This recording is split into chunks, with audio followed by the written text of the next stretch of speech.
morning, good morning, good morning. Happy Wednesday. Thank you for joining me on the 200th episode of the Round Table Talk Show. I am so excited. It's been almost a year to get here, but it has been a fabulous year. I have met amazing people, made new friends, connected, had new opportunities, and all thanks to the Round Table Talk Show. So I know today, the 200th episode is going to be the same. We're going to meet amazing people. We're going to learn. We're going to laugh. We're going to take notes.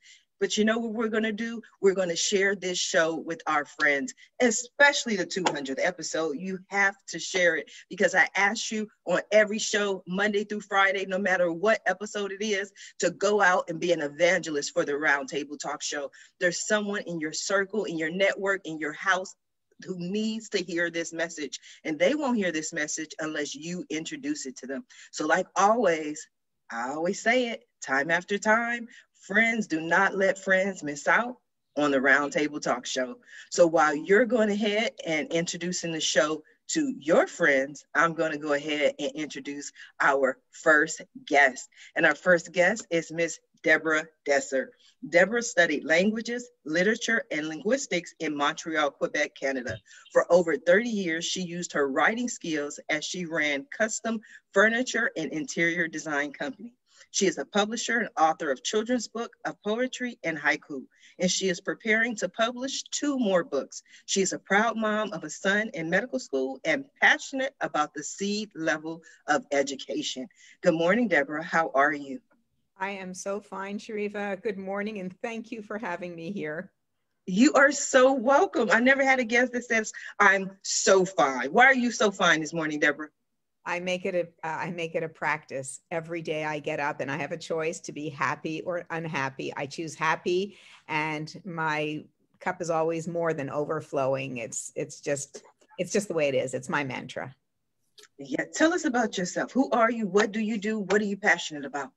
Well, I'm passionate about a lot of things. I'm passionate. Every year I do it. Rather than a New Year's resolution, I choose something within my personality, my qualities to work on. And for the past year, I have been working on kindness, and especially during this pandemic and economical phase, the likes of which we have never seen in our lifetime. So I think kindness is very, very important. And so that's one of the things I'm passionate about, just going out there and being an advocate for kindness. The other things I'm passionate about, aside from my son, I mean, I could talk about him for hours because he's my one and only, is my writing. And I continue to do interior design work, but to a lesser extent. But now I am just thrilled, over the moon, happy about my first published book, which I don't know if you can see it, but yes. Mumbo Jumbo, poetry and haiku. A lot of the poems in here are based on things that happened with my son growing up. So for me, that's a thrill. And then my other passion is writing for other people. I do social media, and I write blogs, news releases, all kinds of things. So I'm passionate about a lot of things and just happy to be up and awake every day. That's wonderful. I love people who are passionate about so many different things. It makes the conversation that much easier. You gave me a million different questions, but I'm going to go back to the first question that I thought of. Is you said over the last year, I have been focused on kindness. And it reminds me of something I used to say, you know, with one of my husbands, my ex-husband. You know, I had too many of them, but that's another story. And I would say, you know, I'm trying to be nice. And he'd be like, why do you have to try to be nice? And I'm like, because that's not like my default, you know, thing. So when you say I've been focusing on kindness, I've been working on kindness, it kind of implies that prior to the last year, you weren't too kind, or maybe I'm reading that wrong. And that's a really good question. And I might have the same takeaway if someone would say that to me. No, I've always been a kind person, sometimes to a fault, but I have been much more conscious about being kind to people who walk around with those faces that are just not smiling, just trying to be, to a beacon, and to show people that, yeah, there's light out there, there's happiness out there. When somebody's, I'm I'm not honking the horn if somebody's not moving in traffic. I might have done that before. Typically a very kind person, but I'm really being much more stringent with my thought process and realizing that kindness goes such a long way and it really can help so many people and you don't even realize that it has. So when you say the last year, was this a direct result of the global pandemic where you said, you know what, people just need so much more kindness in the world?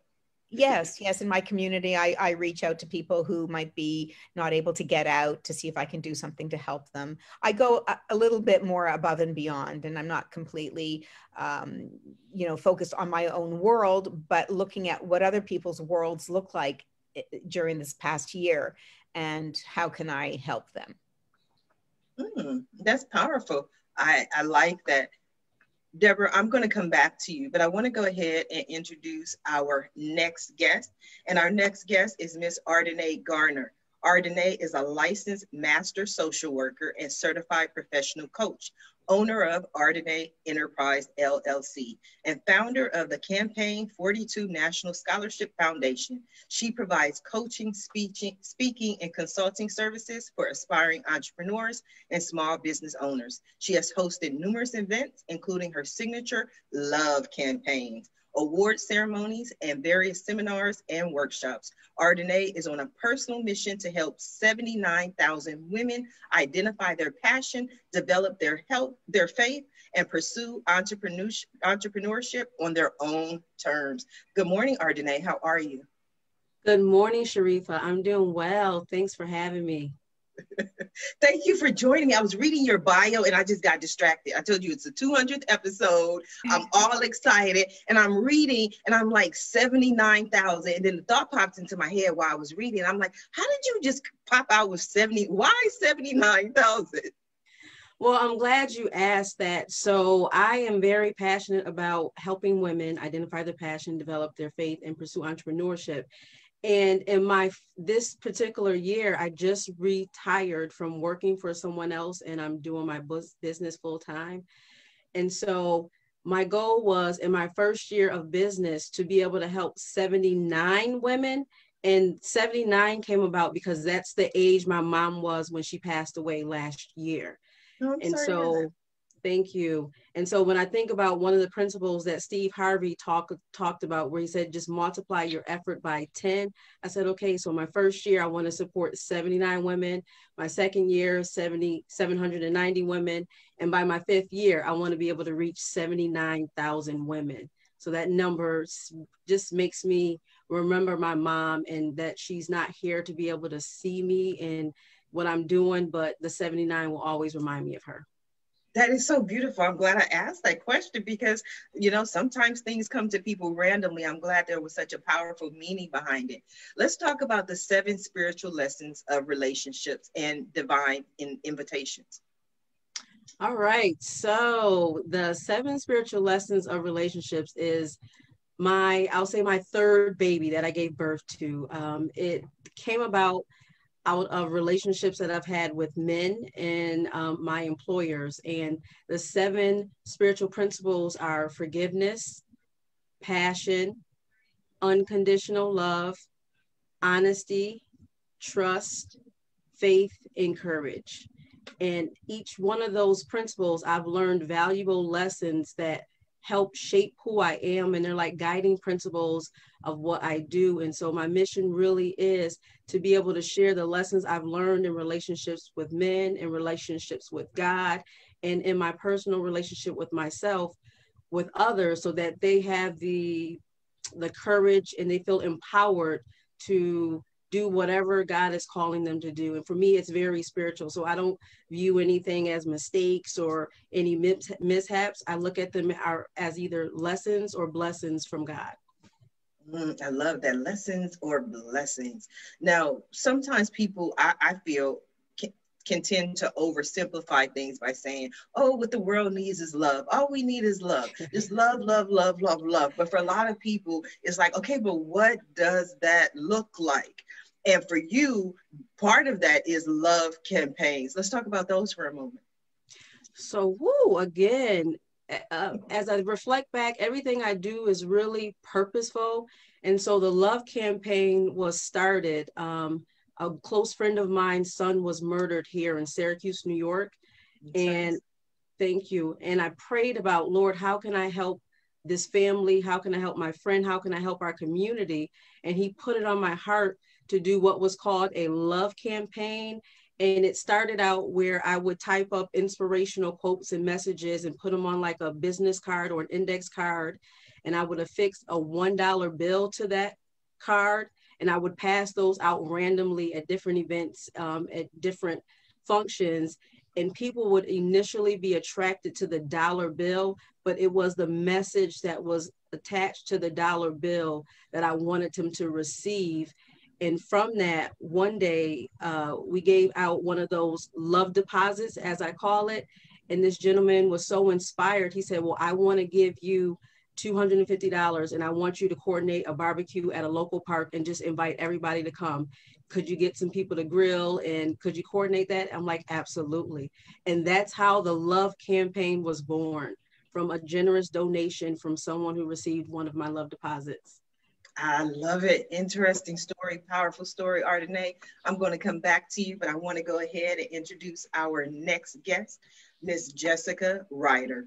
Jessica is what you call an integrator when it comes to business, a rare breed with the capabilities to take an entrepreneur's vision and bring it to life by seeing every hole within the plan and implementing systems to plug them. As a visionary herself, she understands the passion for great things in the world, but can also see how to accomplish them. Jessica has led teams and companies to great success by utilizing the skills instilled in her from a young age. She is never shy of hard work, commits to being kind to people, and always finds the solution to any challenge. Good morning, Jessica. How are you? I'm great. How are you? I'm excited. 200 episodes. That's awesome. That's just great. Thank you. So you're another kind person. You focus it on being kind. You know what? Just to go off of what Deborah said, I love what she said, and I love that she's making a conscious effort to do it. We can all be kind, but there's a difference when you make a conscious effort to be kind. And it doesn't have to be, a $250 barbecue. While that's awesome, and I love that, it can just be simply holding the door for somebody or smiling at them as they're walking by. Just a quick story. I had a gentleman, I was at a coffee shop and I smiled as he walked by and just said, good morning. And 30 minutes later, I know everything about his, time in World War II. His daughter is a major in the military. He just went on and on and on. And you have no idea, just saying good morning. Maybe he just needed to share that this morning, and I love Deborah's conscious effort for kindness. I think we all have to have more of a conscious effort to be kind. I had a guest on one of my shows where she said she received this letter, or she saw this letter where this woman put it out all over her neighborhood. And it said, if you need anything, if you're a senior citizen and you can't go to the store, if you don't want to leave the house, I'll go for you, introduced herself, left the number. And so my guest said, I want to try the same thing. So she wrote up the letter, she walked around, passed it out in her neighborhood. And she said she did not get one person who said, I need help. But she said she had several people who called and said, you know what? I didn't even know you lived there. I didn't even know who you are. Nice to meet you, And it was a way for people to connect more than it was a way for people to ask for help. So I think it's a beautiful time. Right. I think that's awesome. Tell us about yourself, Jessica. What are you passionate about? So I have many passions like Deborah. I don't have any children, so I don't have a son that I'm passionate about, but I have a passion for growing businesses, but it's deeper than that. It's purposeful businesses. It's businesses that the owner can see that they have a bigger presence in the world, a bigger purpose to what they're doing. We're not just selling widgets to make money. We're doing something good for the world. But a lot of times they get stuck and they, maybe they grow to 3 or 4 million and then they're stuck. They don't know how to keep moving. And so they look to me, and most of the time it's just over coffee and we're just chatting. And I'm like, how do we keep going? And it's just through questions. Well, who are your people? Most of the time I focus on people, because a lot of the times companies don't have the right people in the right seats. And so they're not moving, and everybody's not kind of moving in the right way. So that's a big passion of mine, obviously, is growing businesses. But I also have a passion for nature. And I recently just published a book called How Camping Saved My Life, and I'll share it there. But it truly is a passion. And I know camping is the huge thing this year. Everybody's doing it. And I like to say I did it before everybody thought it was cool. And it gets me into nature. As a young professional in my 20s, I had a breakdown. You know, I was go, go, go all the time, and I broke down. And I've had to decide how I was going to rebuild my life and what that meant. And for me, nature is where I found that home. So I've kind of redeveloped my lifestyle so that I can get into my camper as much as possible. I don't live in it full time. It literally sits on the side of my house Monday through Friday, but on the weekends I can get out and I can get into nature, and it's the tool I use to get there. So I know there are busy professional women like you three that are on here as well, that I just need to escape and relax. But the thought of getting in a camper like scares me. How can I make that easier for you? Because what I tell people is, you grab your groceries and you walk into your condo in Florida. I grab my groceries and I walk into my condo that sits on the side of my house. I just happen to pull it to any lake within 3 hours of my house. I think that's powerful, Jessica, and you would not have to convince me. I was born in Washington, D.C., left D.C. when I was 2, moved to Columbus, Ohio, lived there until I was 8. When I was 8 years old, my family, my mother, my father, my sister, my brother, my aunts, my grandmother, we all piled into this big camper, and we drove from Columbus, Ohio to Los Angeles, California. And it took months. But we stopped at so many cool places along the way. One of my favorite places was, we went to see the Indian reservations in Arizona, and it was one of the most amazing experiences I ever had. So now I'm semi-retired. I'm not like ArDenay yet.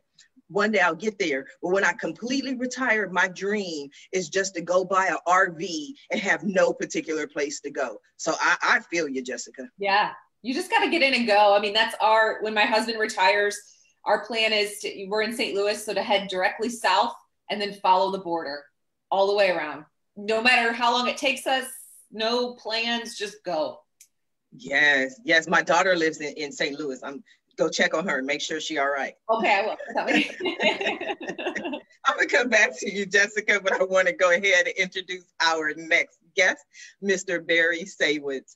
Mr. Saywoods has 25 years of experience in the real estate industry. He began his career in the late 1980s with Grubb and Ellis, and then with Howard Eckert & Co. in Orange County. In 1992, Mr. Saywoods became a partner in the West Coast operations of Howard Eckert & Co. And in 1994, he purchased the outstanding stock of the company and changed the corporate name to the Saywoods Company. Mr. Saywoods now oversees all of the management and ownership responsibilities for the company, in addition to becoming involved with the negotiations of selected transactions throughout North America.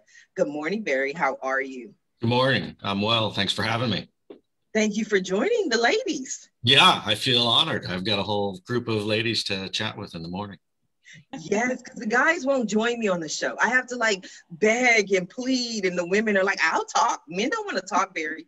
No, I'll talk. And it's a good way to start out the day, right? Yes. So before we go too much into your story, amazing. I love it. What are your thoughts so far about what Jessica or ArDenay and Deborah had to say? Well, my perspective is more from a corporate side of things, but certainly the theme so far of what I've heard is really focusing on keywords in terms of trying to have a positive attitude and keep yourself in a positive place, especially during these difficult and trying times. And so for us here, just to, I guess, expand on that theme, sort of the two words that we use in our work environment here is really patience and conviction. We deal with corporations, and then we deal with individuals and families that are tenants of ours within our portfolio, both on the commercial side of things and on the residential side of things. And so, especially in California, not that there aren't issues all over, but I feel like California is one of the worst places to be in terms of trying to have a daily routine and get back to normalcy at this point. It's very challenging. It's very challenging as a business owner. It's very challenging as an employee. It's very challenging as an individual or a parent or a family member. Or a student, certainly. And so part of the issue is trying to have patience in working through whatever your issues are relating to the pandemic, the economy, your personal issues, health issues, et cetera. And then the second is having conviction to be able to see whatever the game plan is through, because there's no quick end in sight, as we all are experiencing. And so you just don't wake up and the lights come back on and everything goes back to normal. So those are the two things we try and deal with, and try and apply that to our business side of things. Yes, there have been so many industries that have been affected, just about every industry, if not every industry, but I know real estate has been affected as well. I've had several guests on the show in the real estate industry who said right now it's the absolute wonderful best time to buy. Then I have other guests who say, do not buy anything at this time. We don't know what's going to happen. We don't know where it's going. So I think there's a lot of conflicted information and a lot of confusion as in terms of real estate. What are your thoughts, Barry? Yeah, well, I think you have to break it down because it depends on what piece of the market you're talking about. And so just to back up for a second, we really have two aspects to our business. We have a commercial aspect, which is the commercial brokerage company, where we represent tenants and corporations in helping them with their real estate throughout the country, predominantly here in Southern California, but we are negotiating transactions all over the country at any given time.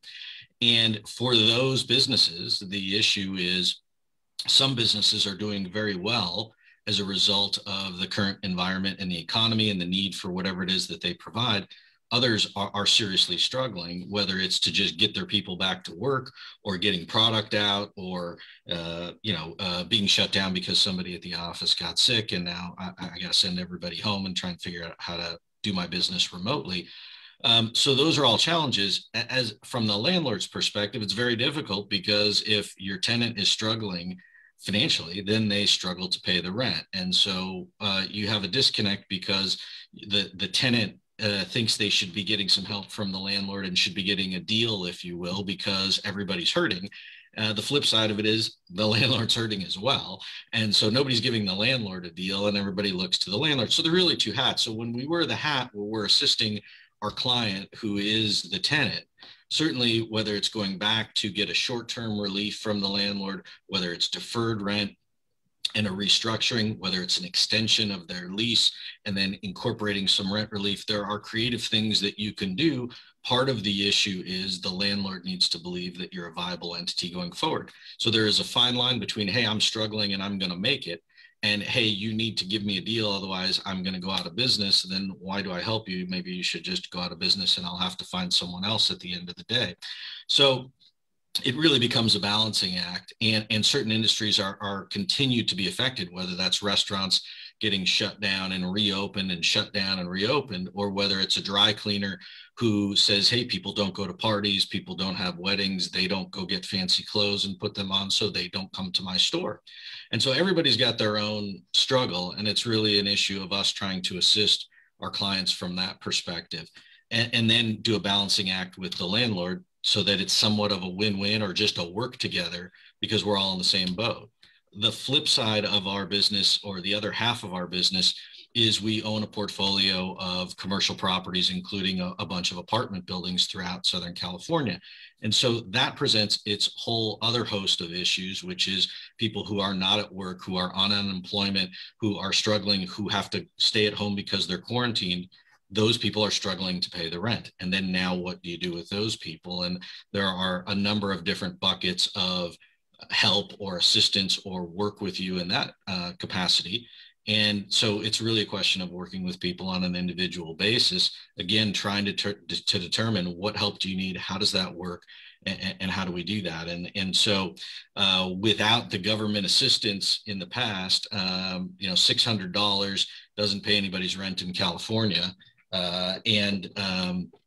People need to get back to work and get open. So we're hoping that some of these new changes and time and vaccine will help get people back to a better place and moving forward. I definitely agree. I wanted you to touch on that, Jessica, what Barry had to say, because I know you work with entrepreneurs, and entrepreneurs are trying to figure out some of the things that Barry mentioned. I think he brought up an amazing point, because nobody looks at both sides. Mm-hmm. So yes, you have the tenant that is struggling. And I think he brought up a good point that if the business isn't viable, let's just call a spade a spade. I'm very much a direct approach. I call it like I see it. And then we can have a discussion about if I'm right or wrong or whatever. But if it's not going anywhere, let's just call it a spade a spade. And then on the flip side of that, yeah, nobody thinks about the landlord. Nobody thinks, hey, nobody's helping him. Just like I imagine in his residential side of it, yes, we want to help our tenants because we want them to stay. But if they're already 6 months behind and there's no viable future, there's two sides to that. So when I'm working with businesses, I'm like, hey guys, sure, do we work with this person that owes us, $35,000 and we work to get our money? Yes. But at the end of the day, if they're just giving excuse, we got to take the next step, because we're still a business here. We still need to make money. We still have to feed our kids. Yeah. And to add to that, I mean, the reality of it is very difficult for a business owner or an entrepreneur to walk away from their dream or from all the hard work or the financial capital that they've invested in their business.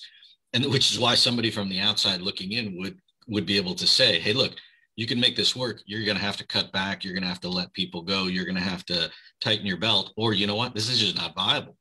Right. On the apartment side, we have those exact same conversations every day with folks, which is, listen, tell me about your financial situation. I don't see how you're going to get current. I don't even see how you're going to pay rent next month. And even if you take stimulus money, or even if you go to family members for 1 month's rent, you owe me X number of months of rent. The better thing to do would be to go move in with the family member, try and save up your money. Let me make you a deal. You move out. Let me just rent it to someone else who is working, who has a job, who can pay it. And then my lender will leave me alone and not bother me that I don't have people that are not paying.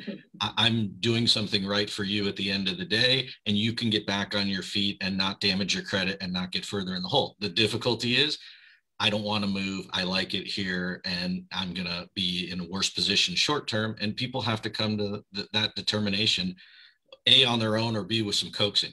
And that's the difficult thing to get people to realize, for sure. It's the same with businesses as well. Oh, yeah.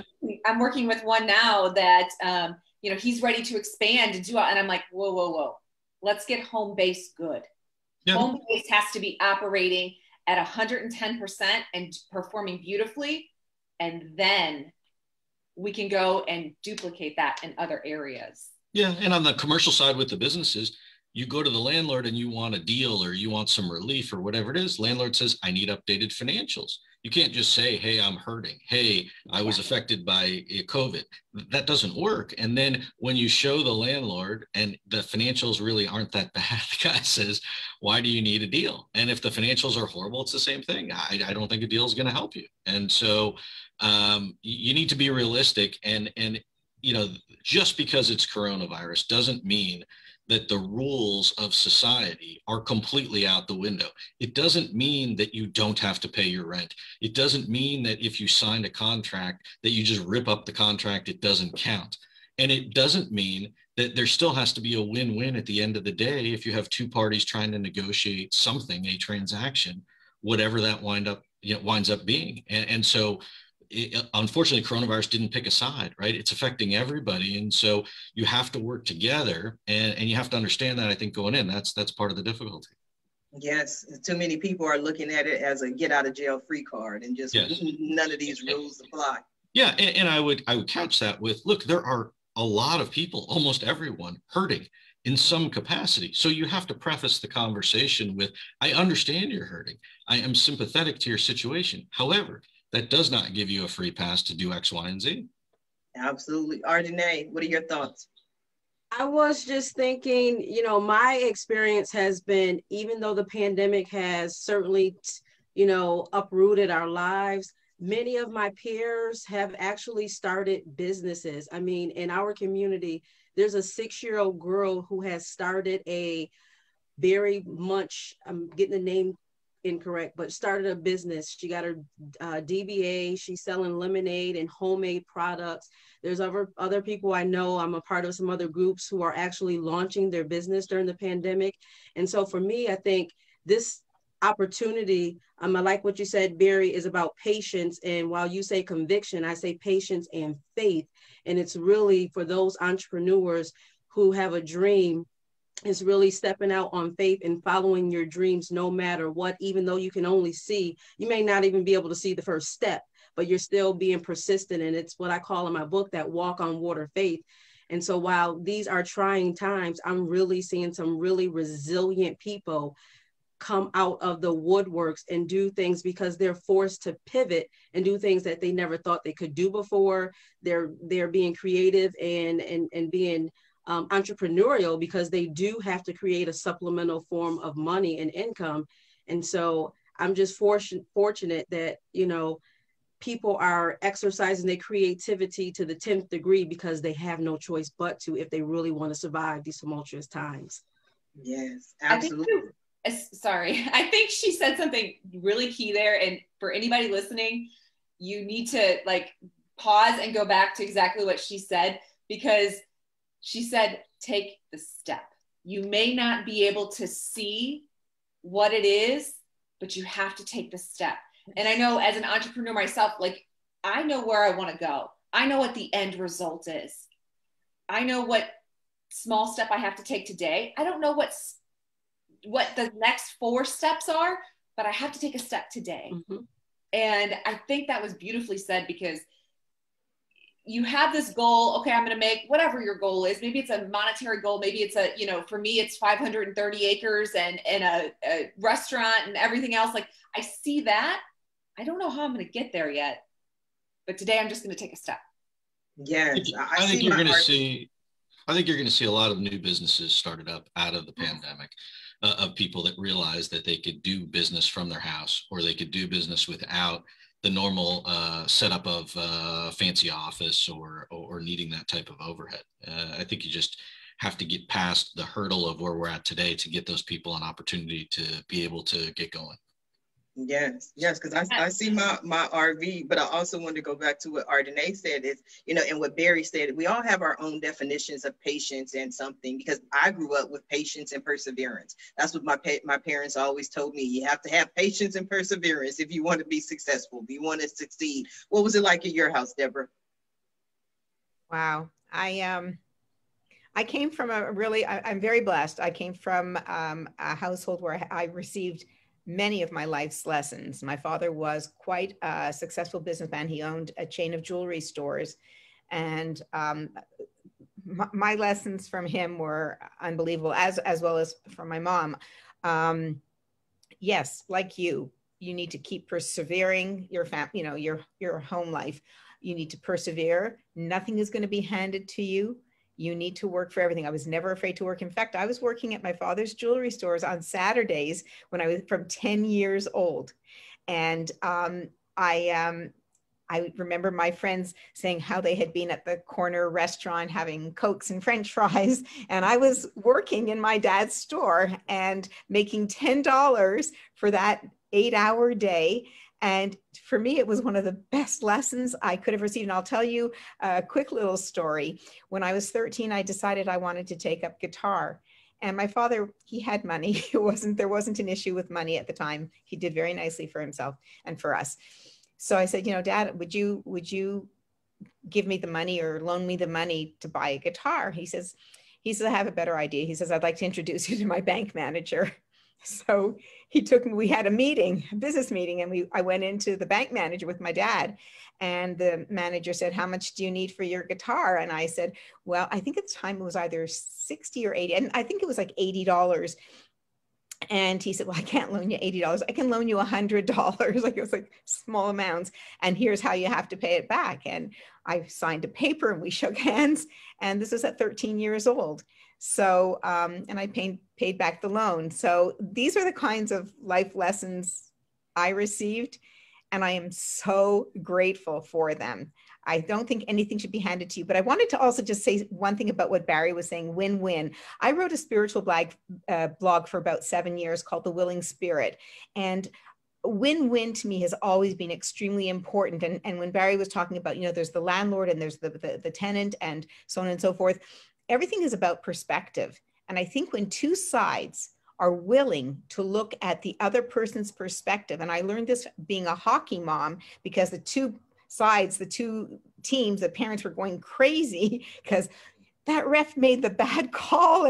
And all you had to do was get up and move to the other side of the bleachers and you would have seen what they were seeing. So the landlord, the tenant, the storekeeper, the customer, whatever it is, to have a win-win, you really need to understand that there is another perspective. Yeah, and easier said than done when two people are in a conversation, yes. both trying to fight for what they believe is right, or money, or their point of view, or anything else. Right. But the other thing too that I wanted to bring up is you were talking about kindness and talking about doing things for other people as a theme. We as a company support over 100 different charities in different capacities, whether it's through time or money or resources, from community organizations to national organizations to organizations that fight disease or mental illness, or with children, or autism, which is personal for me. And so it's very difficult for those organizations during this economic environment to be able to continue to function at the pace and the scale that they've been doing, because everybody's hurting. What is the first thing you do? You stop giving because you pull back on what you can do. And then also a lot of these organizations raise money through events that you can't do when you're socially distancing, whether that's a walk or a party or a fundraiser or other events. And it brings people together, and then you get people to feel passionate about your cause. And you can't do that as well online or on a phone call. And so a lot of the charity organizations that we work with on an ongoing basis, certainly clearly a struggle for them in trying to navigate how to stay alive and continue to receive their funding going forward, which is a whole nother conversation probably for your 205th episode or something. You might have to come back for the 205th. You let me know. But I just wanted to ask you, I know Jessica wanted to say something, but I wanted to ask you, Barry, with the nonprofits that you work with, what have you seen really work virtually? Well, I mean, honestly, it's just not the same. I mean, I don't want to sugarcoat it. You talk to them, but there are a certain core group of donors and givers, of people who have capacity to give, and so they do. But the getting people fired up around an event, it's just, even if you had the event, even if it was outside, even if you could socially distance, there's a certain amount of people who just won't come for fear of getting sick.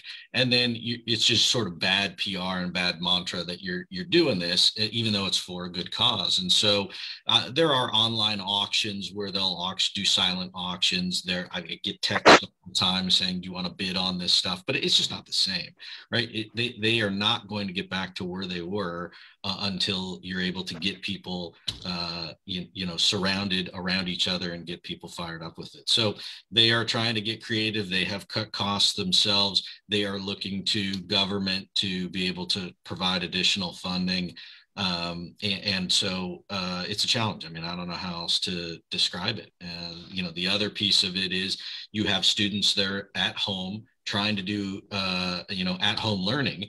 and struggling with that whole aspect of how to stay engaged and how to stay on track and how to learn. But then you have the whole social aspect of kids not being able to get together, not being able to do charity stuff, which they might be a requirement for high school or resume builder or other kinds of things, and doing stuff that is good, that helps them interact with other people and get life lessons. And so it's across the board. I mean, it's just unfortunate.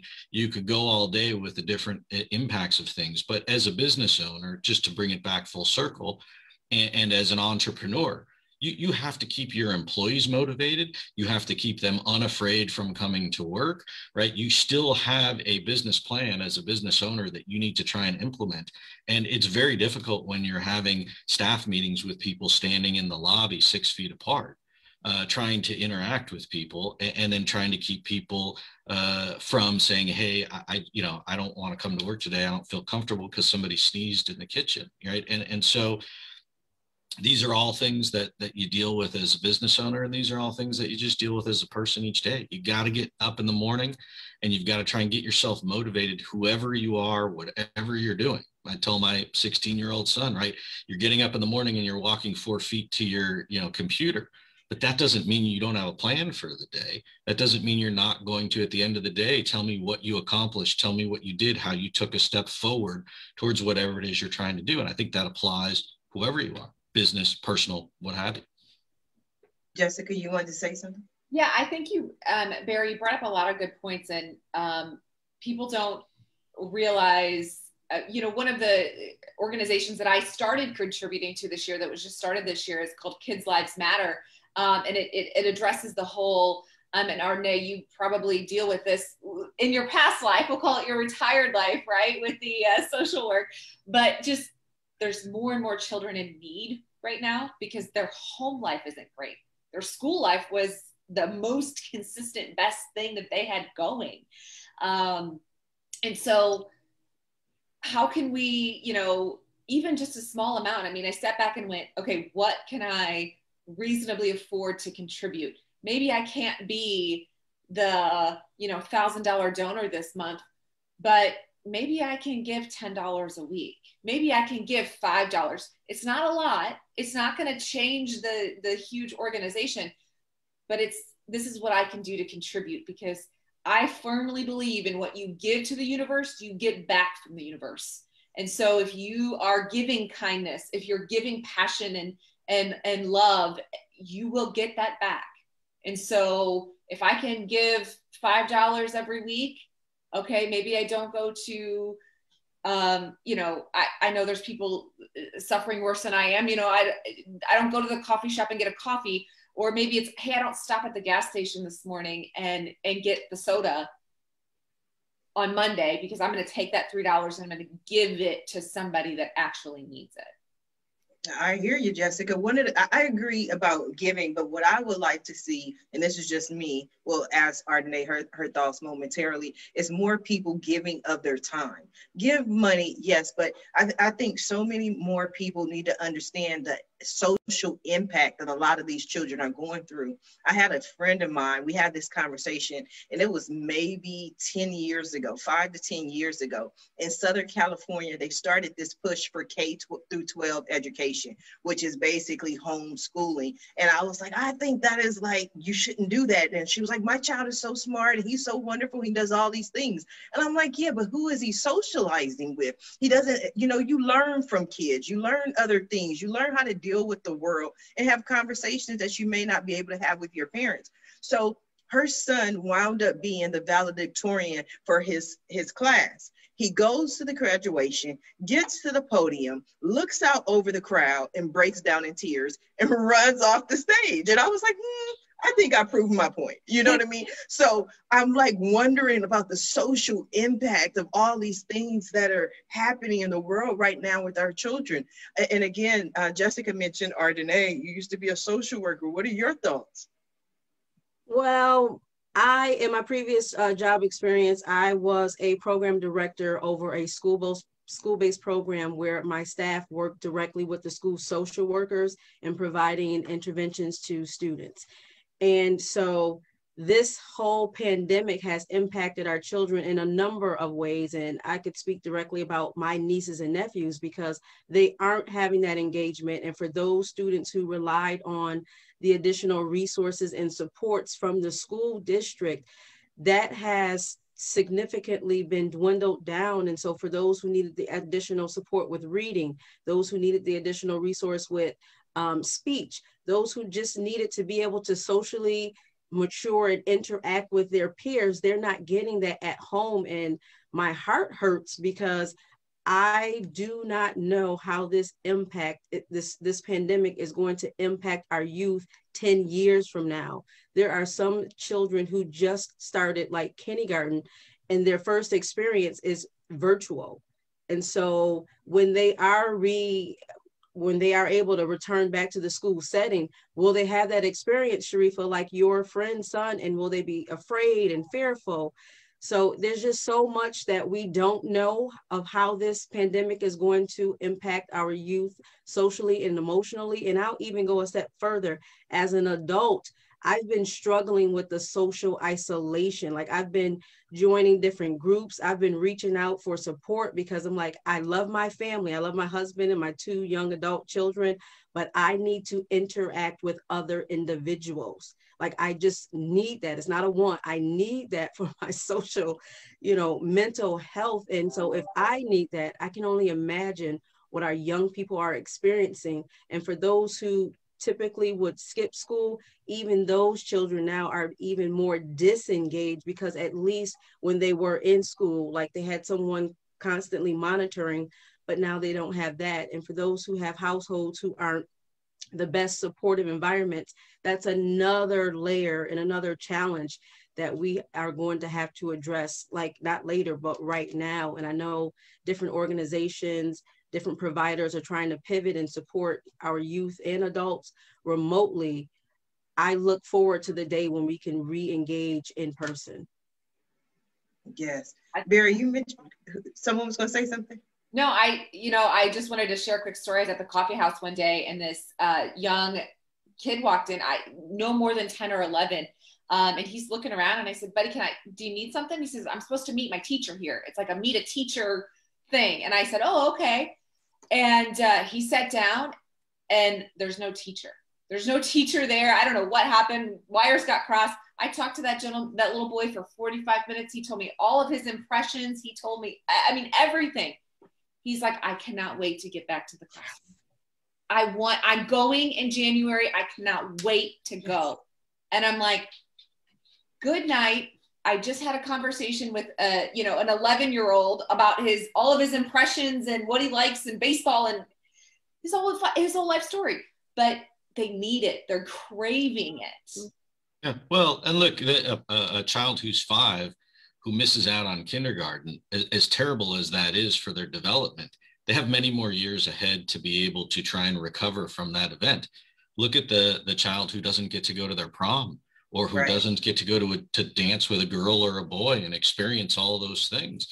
Those are difficult. And so, when you talk about ArDenay sitting at home and going crazy and wanting to, do something else, there's only so much Netflix and so many Zoom calls that you can do. No offense, but that's what people do, which is why, at least here in California, now that, you got to get the restaurants open, not only to support all the people that work in the restaurant, all the vendors that support the restaurant, all the commerce that goes into it. It is an American pastime to go out to dinner. And if you can't do that as a family, if you can't do that to meet a friend, if you can't go have a beer with a buddy, you miss out on all those things. And so it's a challenge. Yes, I definitely agree. Definitely agree, especially being here in Southern California. Go ahead, Deborah. Oh, I'm so sorry. No, go ahead. Maybe I'm overstating the obvious, but I know, and I'm sure that some of us, we're all probably different age groups, but at least some of us can remember that going outside and playing with our friends was what we did. We weren't on TV all day long. We weren't on computers and iPhones and what have you. So I think that as much as I know there's a lot dumped on parents today, they have a lot to handle because they're not only worried about their own livelihoods and their families, they're worried about their children and their mental status. But I think that by creating some sort of a network where you can get children in the same neighborhood or even with a short drive away, get them outdoors playing. And even if it's like, you know, I'm from Montreal, I know how cold it can be, but to get them outside even for half an hour playing in the snow, you do that and clear their heads just for half an hour, and they come back inside a much happier child. So I do believe that I believe an effort needs to be made if it's not already being made. I'm not parenting a young child anymore, but I really do feel that, yes, for this lack of interaction and such an enormous amount of isolation, that making an effort, concerted effort with schoolmates, whatever, get 2, 3 together, they'll be distance apart. You can throw a ball, you don't have to be on top of the kid. You can take a bat and, you know, tennis racket, wherever you are, you can find something to do, frisbee, and you do not have to be worried about, you know, not social distancing and being inside and being isolated. So I think that's something, just like we used to have recess, and I know a lot of schools don't do that anymore, but recess what was the point of recess? It was to clear your head, to get outside, to be active. And I think that, wasn't it Michelle Obama who said, like, let's get everybody moving and so on? Yes, that was her let's get moving. Yes. I didn't even know they took out recess. Schools don't have recess anymore? We have recess at our office. It's at 5 o'clock. I have recess at 9 a.m. That's my ideal time. I'm done. But the other thing I was going to bring up, Sharifa, just to kind of bring it full circle relative, not that I want to change the subject, but to bring it back to your original question to me, which was what's going to happen with the real estate market, and is it a good time to buy or is it a bad time to buy? I mean, I think that's also a relevant question that sort of applies to a lot of people, whether that's buying a house, whether that's if I'm going to go move to a new apartment, or whether I'm going to invest in a piece of property. What does the future hold? And I wish I had a crystal ball, then I, be doing different things. But what I would tell you is that it really, again, depends on where you think the market is headed, certainly where you are in the country. The fact that interest rates are at an all-time low, and I expect that they're going to stay there, provides opportunities for people to borrow money easier and at a lower rate. And so it gives you the ability to then afford a larger payment, which is deceiving on the one hand and a bonus on the other hand. So the fact is that I can still buy a property at a higher price, whether it's a house or whether that's an income property. And so it keeps the prices, at least here in California, inflated. It's still supply and demand as well. You have to look at the basics of the real estate market. If you have an oversupply of houses, the prices are going to come down. If you don't have enough houses and you have more buyers, the prices will stay inflated. And so I think you have to take it market by market. But what we tell our clients on the commercial side all over the country is you have a dip at the moment. So if you have an opportunity now, while the markets are struggling, while the economy is struggling, while there's not a bunch of people in the market looking for additional real estate other than Amazon and a few select others, then you could take advantage of it. And I just think you will pay more later on. It doesn't mean the market's going to do the Trump V and spike up, but what it does mean is you have a window. And so if you can take advantage of that, you should. Interesting perspective. This has been a very interesting show. I've learned a lot. And again, the 200th episode has been wonderful. Now I am coming down to the last few minutes of the show. And what I love to do at the end of every show is just simply allow my guests the opportunity to speak directly to the audience, to everyone who is watching this show live, as well as everyone who is watching it in the archives, and let them know what you want them to take away from your appearance here today. And we're going to start with you, ArDenay. Well, I am encouraging all of you, if you have a dream, you have a passion, you have a goal to do something, there's no better time than right now, because what we've learned from this pandemic is tomorrow is not promised. All we have is this right now moment. And so I encourage you to go within and honor your passion and commit to action, whatever that may be, and do it on your own terms. And you have a book. I do. I have a book, so you can see it in the background, but also this is my first book. It was a 7-year project. And I'm so honored to be able to share it with people. It is really intended for women, and it's really about overcoming the adversities of being in relationship. But the most important relationship is the relationship that you have with yourself. So you can get the book on Amazon.com, or you can get it on my website, ArDenayGarner.com. And I believe and I know that you will be encouraged by one of, if not all of, the 7 principles of the 7 spiritual principles of relationships. Thank you, Powerful. Sharifa. You are so welcome. Jessica, what do you have for us? So my mission in life is to get 500 million people into nature on a consistent basis. It's why I started a company called Pull Through Sites, because when you think of a pull through site, it's easy and it's fun. So everything that I do with camping has to be easy and it has to be fun. And that's why I wrote the book, How Camping Saved My Life. It's not just my story, it's practical ways that you can actually get into nature and have a life as well, like run a business and then also get into nature.